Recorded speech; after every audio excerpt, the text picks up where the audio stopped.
സ്വർണ്ണാഭരണമെന്ന് കരുതി വീട്ടമ്മയുടെ മുക്കുമണ്ടം പൊട്ടിച്ച് കടന്നുകളഞ്ഞ പ്രതിപിടിയിൽ മലപ്പുറം സ്വദേശി CT അബ്ദുൽ ലത്തീഫിനെ കോഴിക്കോട് ഫറൂഖ് പോലീസാണ് അറസ്റ്റ് ചെയ്തത്. ഇയാളുടെ കൂട്ടാളി ഇപ്പോഴും ഒളിവിലാണ്.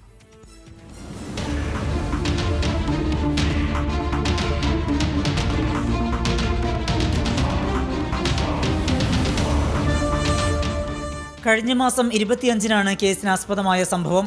റേഷൻ കടയിൽ നിന്ന് സാധനങ്ങൾ വാങ്ങി വീട്ടിലേക്ക് മടങ്ങുകയായിരുന്ന വീട്ടമ്മയാണ് അക്രമത്തിന് ഇരയായത്.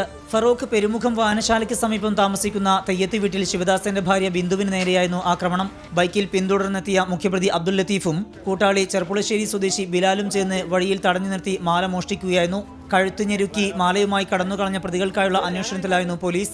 സ്വർണമെന്നു കരുതി മോഷ്ടിച്ച പ്രതികൾക്ക് ലഭിച്ചത് പക്ഷേ മുക്കുപണ്ടമായിരുന്നു. മലപ്പുറം പെരിന്തൽമണ്ണിൽ നിന്ന് പിടിയിലായ പ്രതിയെ ഫറൂഖിലെത്തിച്ച് തെളിവെടുത്തു.